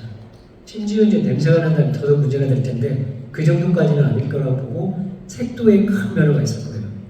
이런 현상이 나타나기 전에 빨리 조리 중식을 억제할 수 있는 그런 그 체계로 완성을 해야 되는데 여기까지는 이제 아직 완벽하게 준비가 됐다고 볼 수는 없습니다. 그래서 여기에 모든 그 총력을 쏟아야 되는데 조류 중심 억제를 하려면 그 인을 중심으로 한 내부의 축적을 방지를 해야 되고 가능한 한 적게 들어와서 적게 축적이 돼야 되고 축적이 되더라도 용출되는 양을 줄이고 미네랄라이제이션이 되는데 이게 미네랄라이제이션이 스무스하게 되도록 계속 모니터링하고 그 흐름을 유지를 해야 돼요.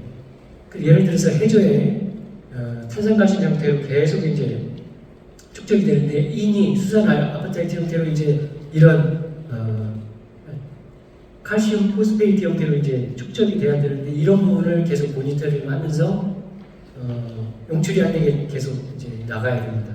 핵심은 질소도 중요하지만 질소가 이제 기수형으로 바뀌다 보니까 질소 얘기를 많은 분이 하고 계시는데 생방구 외에 그 인 농도가 0.03 정도가 돼요.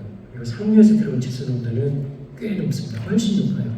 생방구 다른 그 연안에 있는 호수 질소로 관리하니까 생방구도 질소로 관리해야 된다 이렇게 그냥 단편적으로 접근을 하는 오류를 범해서 안 되고요.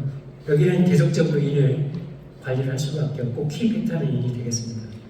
여기에 있는 그 모든 그 대책들이 인의 초점이 가 있는 데이터가 되겠고 처음에는 점으로 출발해서 B점으로 올라왔다가 이 중에 약간의 그 효능을 따져가지고 지금 하고 있는데 아시다시피 이제 예산을 조금씩 변동을 했습니다. 그래서 이 부분에 대해서는 얼마든지 얘기를 주셔도 좋고 지금 3단계 그 단기 수준 평가를 지금 하고 있는데 의견을 주시면 부족하다고 하면 여기 3단계에 제안을 해볼 예정입니다.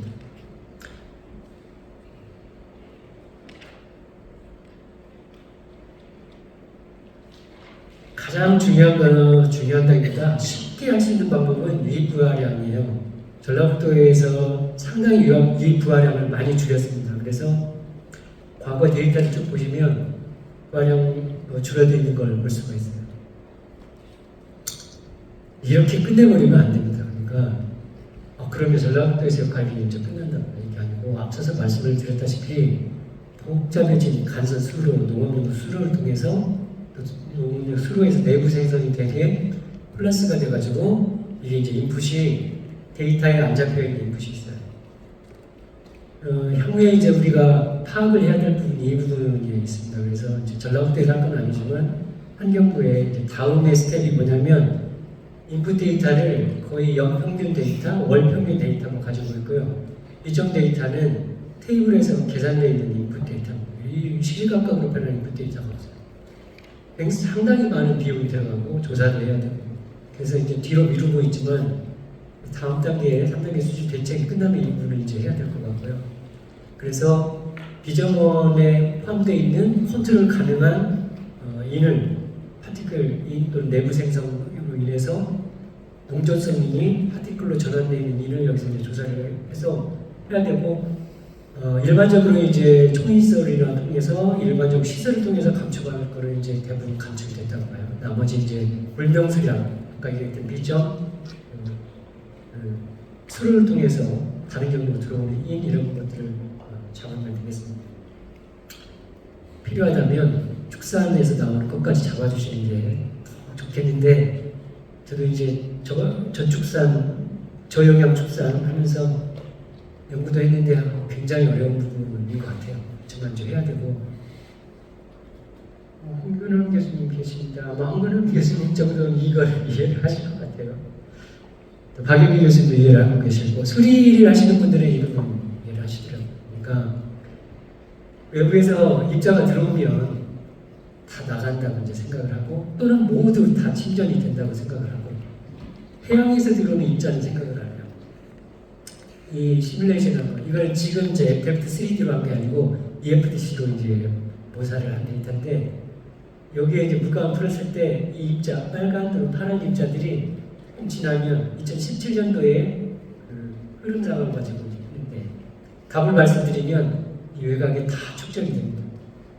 무슨 얘기냐면 전라북도에서 이제 컨트롤하고 어쩔 수 없는 것들만 상류에서 들어오고 있어서 그게 이제 침전이 되는 줄 알았는데 폐수 유통량을 늘리면서 엄청난 그렇게 얘기하면 또 겁나나 바다에서 많은 인파들이 돌아요. 배수관문을 통해서 들어오는 유입되는 속도는 매우 빠르게 들어옵니다. 한 40분이면 한 사이클이 다 끝나요. 나갈 때는 꽤 긴 시간이 들어오고 들어올 때는 짧게 들어오고 그러면서 나갈 때는 매우 느리게 나가고 유속이 적고 들어올 때는 매우 유속이 빠르고 그러니까 쉽게 생각할 수가 있을 거예요. 이 입자들이 내부에서 어떤 어드백션 효과 때문에 쭉 밀려 들어왔다가 들어와서 잔잔해진 물결을 타고 침전이 됩니다.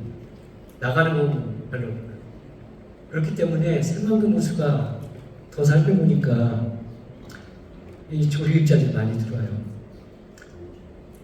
여기에서만 들어오는 게 아니고 바다에서 입자들이 인 입자들이 꽤 많이 들어오더라. 또 해양 기원에 생물성 기원에 입자들이 많이 들어오고 있습니다.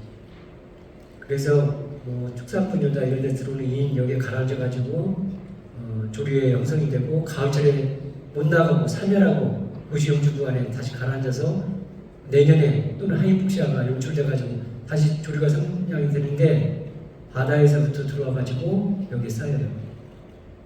이 숙제를 새만금이 안고 있습니다. 가장 중요한 데이터를 보면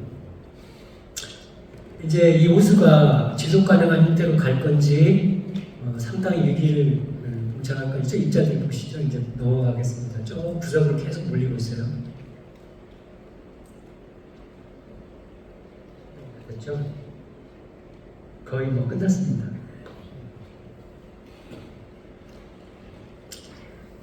많이 됐네요, 시간이.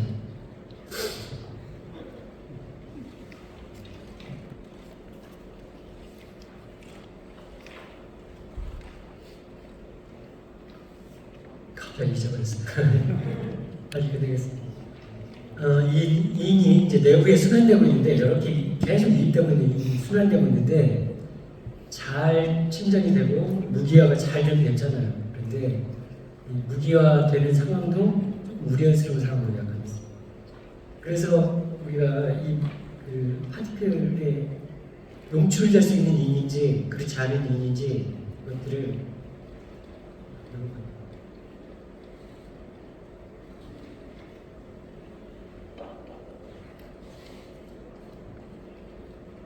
시간이 부족한데 넘겨주시고요.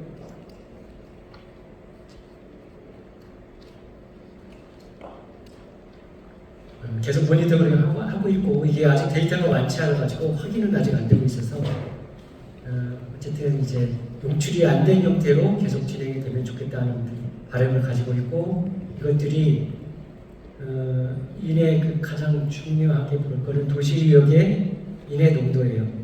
용출되는 절대량보다는 이 인농도가 잡히는지 계속 상승을 하는지 사실 유입되고 있는 야후 변화 이런 것보다 대표 지점, 도시운주 지점에 인농도가 상당히 중요한데 제 발음과는 달리 아직도 미약하게 상승하고 있습니다. 그래서 이런 부분을 모든 요소들을 특별해서 이제 잡아야 되는 상황이고요. 다음으로 넘겨주셔가지고 이런 교훈전 방안 앞에서 말씀드렸던 투웨이의 서큘레이션을 어떻게 이제 해소할 건지에서 지금 실증 실험을 하고 있습니다. 그래서 환경과학 연구진 제안해서 받아들여고 지금 하고 있는데 수장공사들이 같이 제안하고 그래서 이러한 그 흐름 해수 유통량은 저감은 되지만 이런 확산 효과나 이런 문제 해소를 하고 있는 그런 순환 운전을 하고 있고 상당히 부담스럽긴 하지만 잘 되기를 바라고 있고 모의 실험을 통해서 취업 구간을 시시각각으로 평가를 해서 이런 부분에 집중을 하고 있습니다.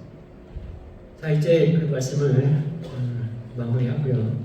이런 특성들을 어렵지 않으니까 차분히 이해를 해가면 다이나믹한 그리고 굉장히 다양한 요소가 가미가 되고 있지만 인과 여러 가지 파티클의 내부에 축적되고 있는 상황 이거를 관심을 두고 보시면 새만금이 한 단계 한 단계 나아가고 있다. 그래서 문제점들은 계속 보고 있는데 저희가 조사하고 있는 단계들이 계속 이제 뭐 국제전단에 내고 있습니다. 그래서 검증도 받고 있고 꽤 많이 이제 올라오고 있다. 그래서 뭐 누가 방치하고 있고 이런 상황은 아니고 정책적으로나 학문적으로나 이런 부분을 많이 확대를 하고 있습니다. 그래서 물관리위원회에서도 앞서서 말씀드렸던 이런 것에 초점을 두셔가지고 새마을 수족관에 도움을 줄 수 있는 그런 정책들 주제도 좋고 제안을 해주시면 저희도 함께 노력을 하도록 하겠습니다. 네, 감사합니다.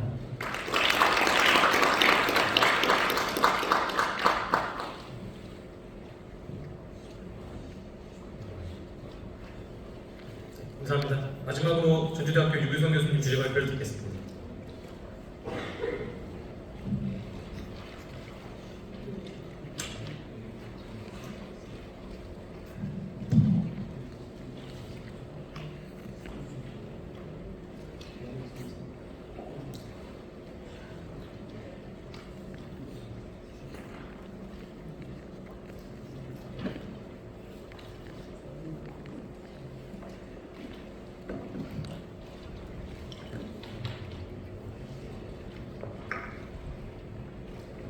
네, 방금 소개받은 유규선입니다. 제가 오늘 발표드릴 내용은 전북특별자치도의 물산업 활성화 방안입니다. 제가 뭐 물산업 활성화에 깊은 고민이 있었다든가 또 연구가 있었던 것은 아니어서 그동안에 제가 물산업의 일부에서 종사하는 사람으로서 그동안에 생각했던 것들을 정리한 것이라고 할 수 있겠습니다. 그래서 뭐 이렇게 숙성이 되었다거나 그런 게 아니라 거의 날 것으로 말씀을 드린다라고 생각을 좀 해주시고요. 오늘 발표하는 제안이 전북특별자치도의 물산업 활성화의 시작이 됐으면 하는 바람, 그리고 물산업 발전이 전북특별자치도에서 발전이 이루어지는 시초가 됐으면 좋겠다라는 생각으로 발표를 한다고 생각해 주셨으면 감사하겠습니다.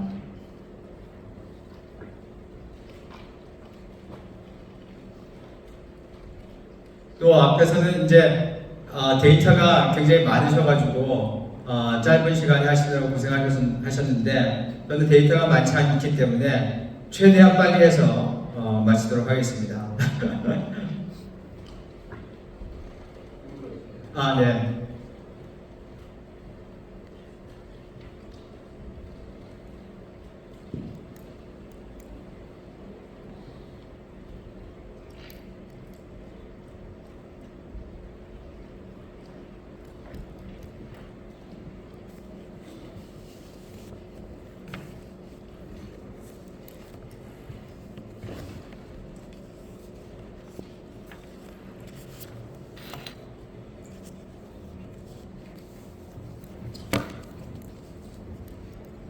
네.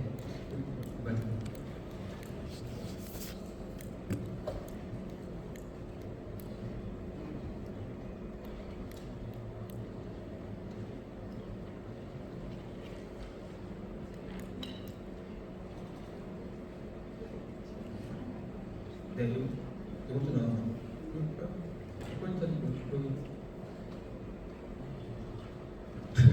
알겠습니다. 네. 그래서 제가 오늘 말씀드릴 내용은 물산업에 대해서 간단히 말씀을 드리고요.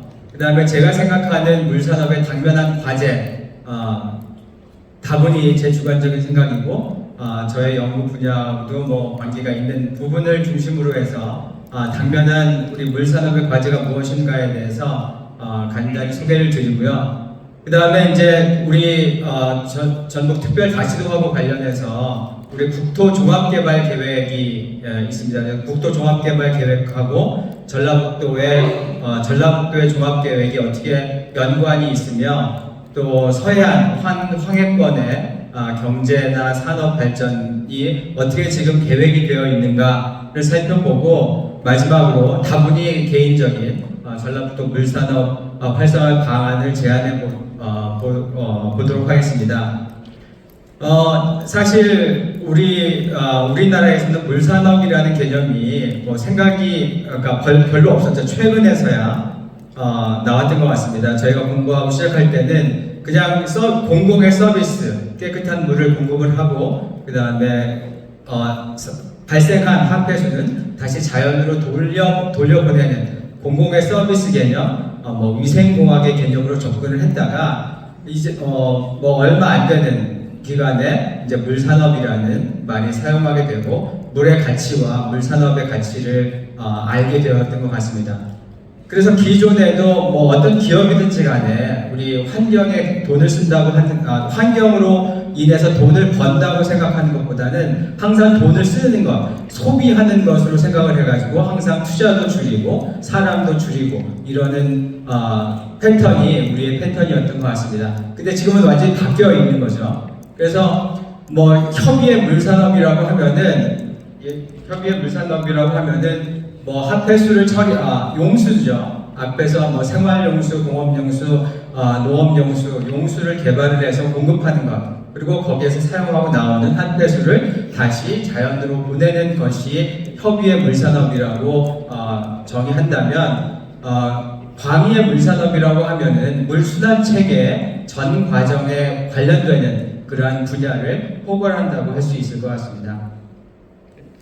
그래서 물순환 체계는 간단히 보면 여기 수자원이 있고 용수가 있고 그다음에 저희가 용수에서 사용하고 난 후에 합폐수로 해서 물 환경에 다시 돌려보내는 것인데 또 중요한 것은 여기에 지금 재사용 이 물이 자원으로 굉장히 중요한 자원으로 인식되면서부터 이 재사용이나 재활용에 대한 관심과 연구도 많이 대두되고 있는 상황에 있습니다.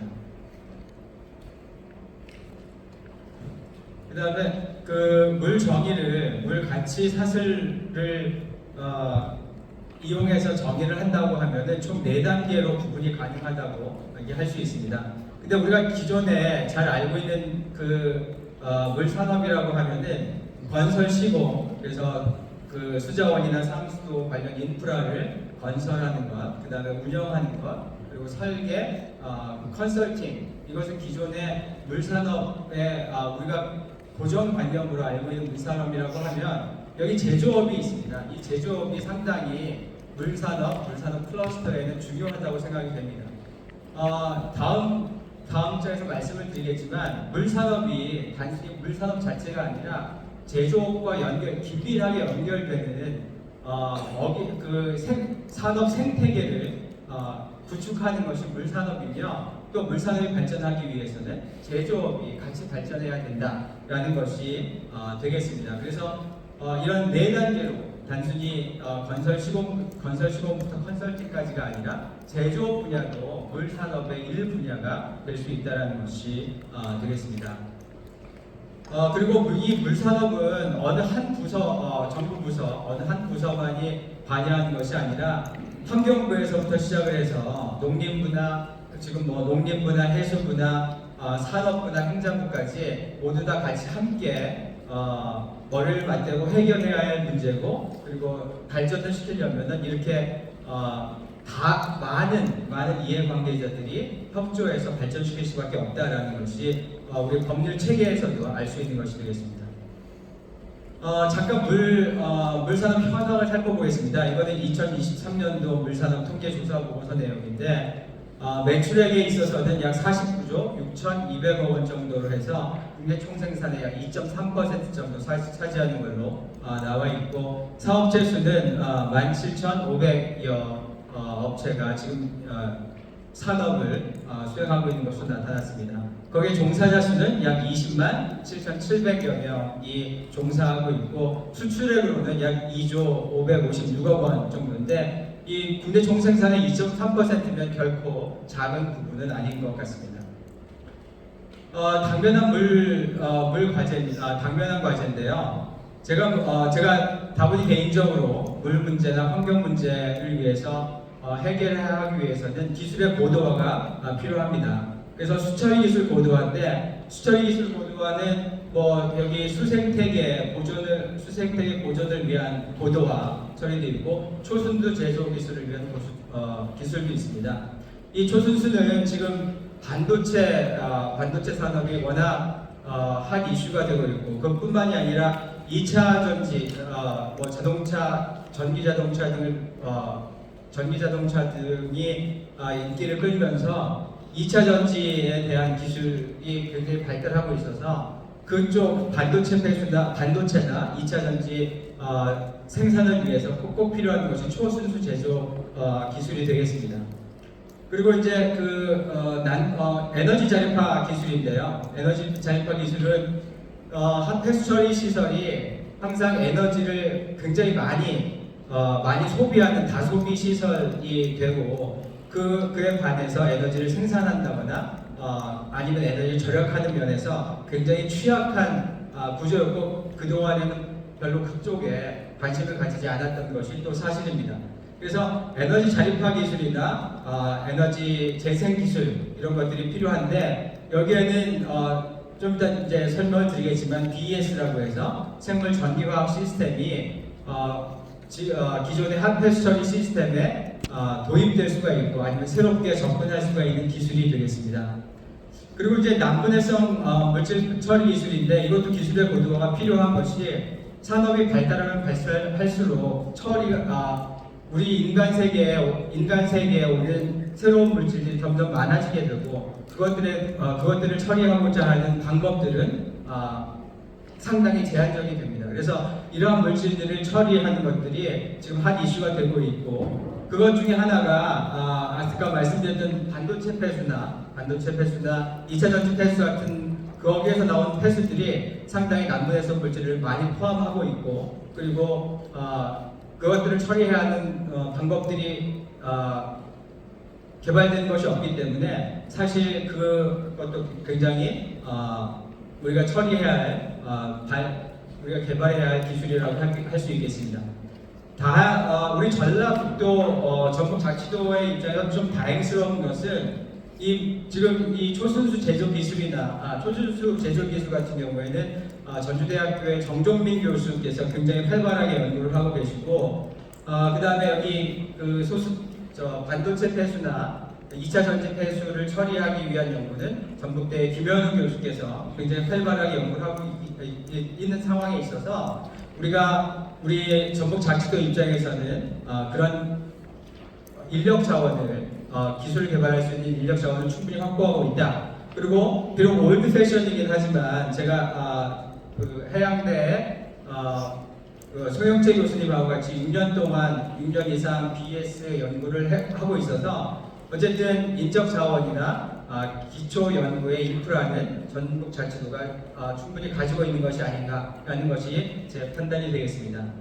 자, BS 시스템에 대해서 잠깐 소개를 드리겠습니다. 기존의 폐수 처리에서는 유기물을 CO2와 H2O로 보내는 것이 폐수 처리의 기본이 되겠는데 이 산화 과정에서 나오는 전자가 있는데 이 전자를 기존의 생물학적 폐수 처리에서는 미생물들이 이 전자를 가져가서 자기네들이 생활하고 폐수를 처리했던 거죠. 근데 여기에서 전기적 시스템을 도입하면 여기 유기물이 산화되는 과정에서 발생하는 전자를 미생물에게 보내는 것이 아니라 여기에 전극에 보내면 그 전극으로 모집된 전자를 이용해서 우리가 파워를 생성해서 전기를 얻을 수 있다는 것이 BES의 생물 전기화학 시스템 가운데 하나인 MFC 시스템이 되겠습니다. 그래서 여기서 그러니까 기존의 폐수 처리 시스템이 그냥 에너지만 사용하는 것이 아니라 에너지를 발생할 수 있는 전기를 발생할 수 있는 것으로 만들자는 게 MFC 시스템이고 이것은 전국의 폐수 처리장을 다 발전소로 만들 수 있는 그러한 비전을 가지고 있었다는 게 이제 MFC 시스템이 되겠습니다. 그래서 이게 기존의 처리 시스템은 폐수가 유입되면은 이렇게 에너지를 많이 소비하는 미생물학적 처리를 거쳐서 이제 깨끗한 물을 내보내게 되는데 그 다음에 여기에서는 아까 말씀드렸던 미생물들이 생존을 해야 되기 때문에 다양의 슬러지가 발생하게 되는데 만약에 MFC 시스템을 설치하게 되면 MFC 시스템을 바꾸게 되면 어떻게 되냐면은 이 시스템이 이렇게 MFC 시스템을 통해서 깨끗한 물로 가지만 CO2도 저감하게 되고 그 다음에 미량의 굉장히 작은 양의 슬러지도 생성되게 되고 그거와 더불어 전기를 뽑을 수 있다는 것이 되겠습니다. 그런 상황인데 이제 그 MF 시스템 같은 경우에는 우리가 폐수를 사용하다 보니까 이 들어오는 폐수를 우리가 조정할 수가 없잖아요. 우리가 원하는 대로 폐수의 성성을 만들 수 없기 때문에 이거에 대한 한계점이 계속 지적이 됐습니다. 그래서 나온 것이 이제 그 BES 시스템 중에서 MEC 시스템인데 이거는 뭐냐면 여기에 똑같이 전극을 두는데 외부에서 파워를 아주 약한 파워를 공급한다는 것이 되겠습니다. 파워를 공급하면 어떤 현상이 발생하게 되냐면은 이쪽에서 우리 산화전극 쪽에서는 똑같이 폐수가 처리가 되는데 요쪽 양극 쪽에서 캐소드 환원전극 쪽에서는 우리가 유용한 수소나 메탄을 생성할 수 있다는 것이 되겠습니다. 그래서 여기에서는 전기가 아니라 우리가 유용하게 활용할 수 있는 2차 부산물 메탄이나 수소를 활용할 수가 있다라는 것이 BES 시스템 장점이 되겠습니다. 아까 말씀드렸던 것처럼 제조업이 왜 필요하느냐 하면은 결국은 요 시스템 수처리 시스템을 개발을 하더라도 뭐가 가장 중요하게 되냐면 이 전극이 가장 중요하게 됩니다. 전극이. 그러니까 2차 전지에서 사용하는 전극이나 그다음에 BES 시스템에서 사용하는 전극이나 같은 전극을 사용하게 되는 거죠. 그러니까 수처리를 연구하는 입장에서 보면 수처리 이 시스템을 잘 연구해서 잘 활용이 되게 우리가 해오면 결국 돈 버는 거는 전극 만드는 사람이 돈을 벌더라. 그래서 제주는 모아놓고 돈은 버는 것처럼 그러한 현상이 되지만 그렇지만은 그 제조업이 같이 발전해야지 우리 환경 시스템도 발전을 하고 그다음에 물 산업도 발전이 된다라는 의미에서 제조업이 꼭 필요하다라는 말씀을 드리려고 아까 말씀을 드렸던 것입니다. 자, 시간이 많이 갔는데 요게 그림이고요. 여기에서 오른쪽에서 유기물이 제거되고 전자가 흐름 나타내는 것이 되겠습니다. 자, 이건 넘어가도록 하겠습니다. 아까 제조업 관련해서 아까 말씀드렸지만 산화전극, 환원전극을 만들어야 되는데 이것들을 전부 다 이제 우리 송영채 교수께서 연구를 이쪽 전극 만드는 거는 도맡아서 하셨습니다. 그래서 여기 파이버 패브릭으로도 만들어보고 하여튼 이렇게 촉매도 해서 보았을 때 이쪽 백금 촉매를 다른 기존의 상용 전극이 있는데 상용 전극이 세제곱미터당 921W 정도의 전력을 발생하게 되는데 우리가 개발한 전극을 사용하더라도 거의 유사한 전력 밀도를 얻을 수 있었다는 것이 되겠습니다. 다음은 초순수가 되겠습니다. 그래서 초순수 보시면 초순수라는 것이 반도체나 2차 전지 등에서 활용하는 굉장히 중요한 요소가 되는 것이고 너무나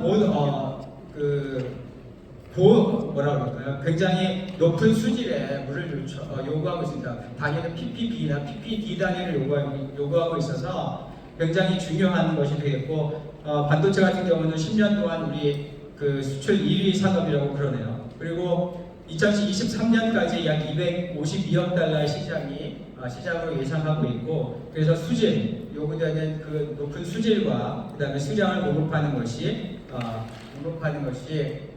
필요하다는 것이 되겠습니다. 그래서 지금 현재 초순수 제조 기술 같은 경우에는 우리 국산화보다는 외국의 그 기술을 의존하는 것으로 알고 있고 그래서 여기 지금 초순수를 제조하는 쪽뿐만 아니라 발생한 폐수를 처리해서 다시 자연으로 돌려보내는 이러한 것이 다 필요하다라는 것을 말씀드리겠습니다. 요거는 그래서 이게 지금 현재 아마 우리 정정윤 교수님 말씀으로 6세대 초순수 계열 시스템이 지금 도입되려고 하는 것 같고요. 그 다음에 그 수질을 보면 지금 TOC 같은 경우가 1ppb, 그 다음 DO는 1ppb 정도를 요구하고 있는 것 같습니다. 그 다음에는 센서와 빅데이터 기술입니다. 그래서 우리 이제 이런 자동화 운전과 미래 예측을 위해서는 센서의 개발이 굉장히 필요한데, 그리고 여기 그다음에 관광 관리 최적화를 위해서도 센싱이 필요하고 데이터가 필요해서 더 이상 이제 어떤 문제가 발생한 이후에 우리가 대처하는 것은 이런 21세기의 엔지니어로서 바람직하지 않은 것 같고요. 문제가 발생하기 전에 우리가 미리 예측을 해서 그거에 대한 해답을, 그다음에 적절한 조치를 취하는 것이 반드시 필요할 텐데, 그걸 그렇게 하기 위해서는 이 센서가 굉장히 필요하고, 또 이제 관광 관리를 지금 이제 우리 관 개보수 할 때도 지금은 이렇게 문제가 발생했거나 아니면 20년 이상의 노후관에 대해서 일체적으로 다 하는데, 그렇게 하지 않고 우리가 미리 그다음에 효율적으로 하기 위해서는 우리 에셋 매니지먼트라고 해서 그죠?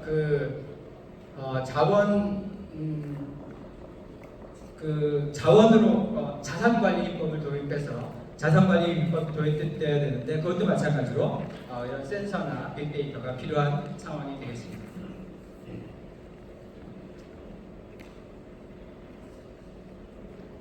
그래서 결과적으로 이렇게 된다면 우리는 수처리 시설의 자동화가 이루어질 수 있고요. 환경 감시 모니터도 자동화될 수 있고, 상수원 수질 관리도 자동화로 될 수 있을 것 같습니다.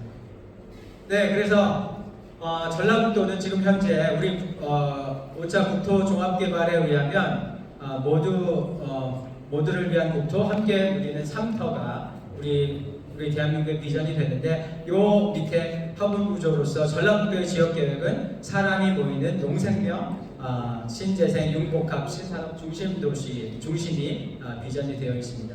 또 국토 종합 개발에서 보면 서해안권 비전이 있거든요. 그래서 보시면 황의 경제권을 주도하는 지식 첨단 산업 융복합 벨트 조성이 우리 국토 종합 개발에 계획이 되어 있습니다. 여기에서 전북특별자치도는 그 중심에 있고 이 역할을 수행해야 될 것이 전북자치도라고 생각을 하고 있습니다.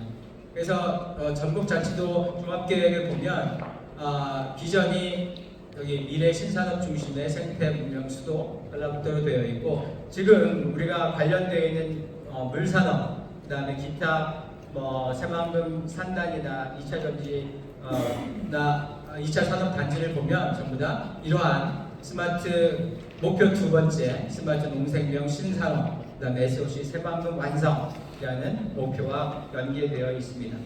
네, 요거는 생략하고요. 그래서 새만금은 결국은 우리 국가 균형 발전에 기여할 수 있고 국가 성장을 선도할 수 있다라는 것이 되겠습니다.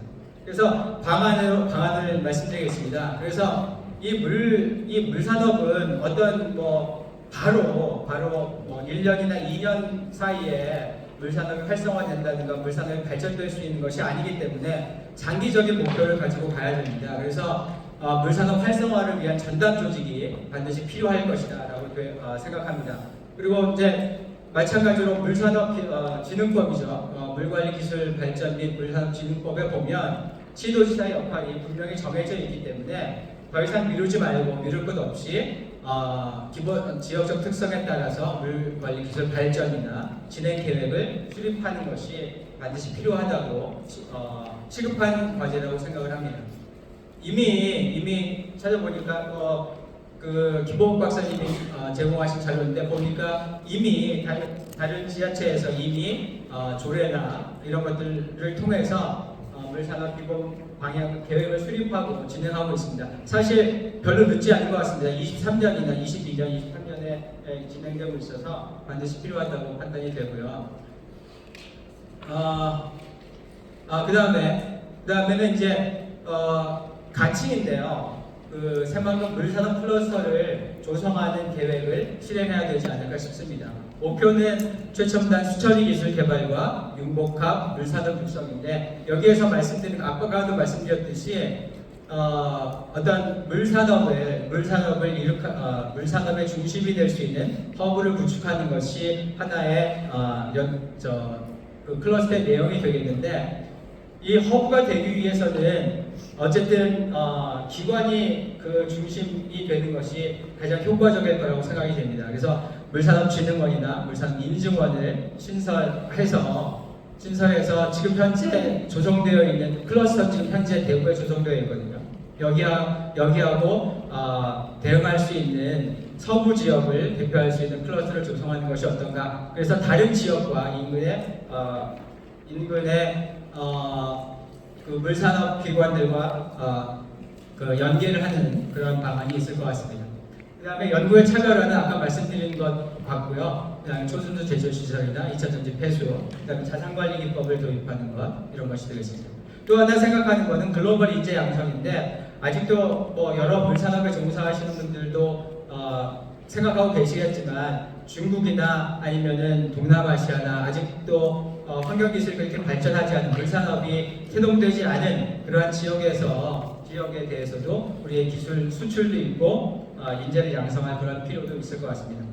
네, 그래서 이미 2011년에 우리 전라북도에서도 조성을 했더라고요. 그래서 스마트 워터 기술을 활용한 미래 새만금 구현, 이런 것이 곧 이루어져야 되지 않을까 생각합니다. 그래서 어쨌든 황해권을 주도하는 융복합 클러스터를 조성할 것이 필요하고, 그다음에 물산업 클러스터를 조성하기 위한 발걸음을 떼는 게 필요하지 않을까, 이렇게 생각을 합니다. 네, 기대원과 이렇게 참고하시고요. 이것으로 발표를 마치겠습니다. 감사합니다.